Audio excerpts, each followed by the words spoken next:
Revelation 2843. From the 8th of August 1943.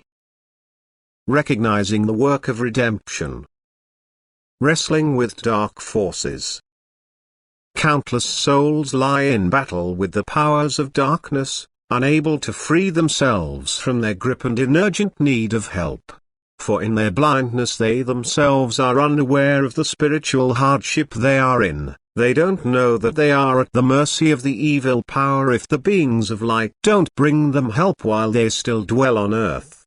The ignorance of these souls prevents them from fighting evil themselves. They don't know that the strength to do so is at their disposal and that they only need to request it.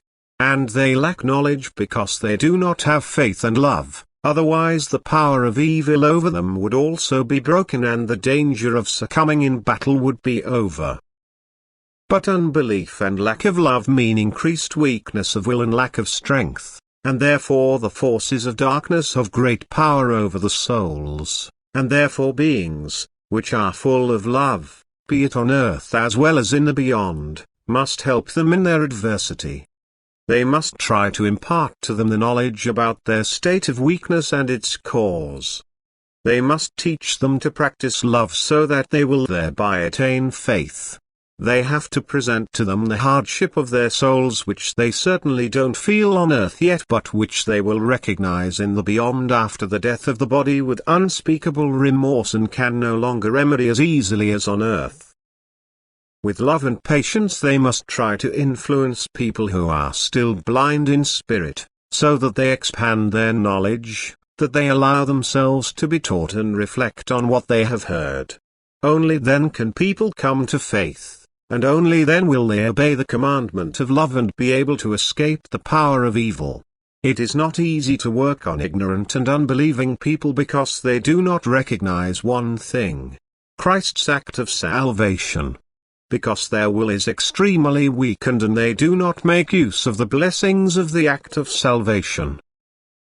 And therefore the significance of the act of salvation shall be explained to them, which, however, can only be grasped again when the human being endeavors to be lovingly active, otherwise it is completely incomprehensible to him and he constantly rejects what is demanded of him to believe. But the more he has to struggle against the powers of darkness, for now he is alone in the battle against them, because he cannot help him whom he does not want to acknowledge. And that is why the whole world is currently enslaved by the forces of darkness, because it no longer acknowledges the divine Redeemer and thus, with its weakened will, is no longer able to resist the prince of the underworld. Light and darkness contend with each other. Darkness is powerful and draws many souls under its spell.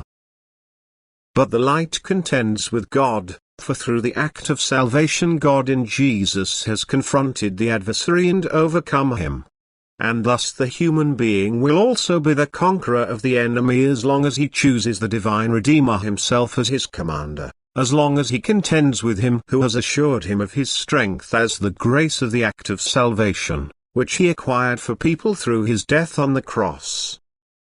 The divine Redeemer can and will help all people who acknowledge him, and no one who commends himself to his grace will succumb in the battle against evil.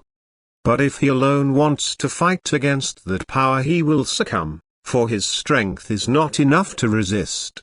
And therefore faith in Jesus Christ as Redeemer of the world is necessary. And therefore love should be practiced so that the human being will attain faith. And thus love must be preached to all people so that the human being will attain wisdom through love, so that he will become enlightened and successfully fight the battle against darkness, so that the soul's adversity will be reduced and they can liberate themselves from the power of darkness. Amen.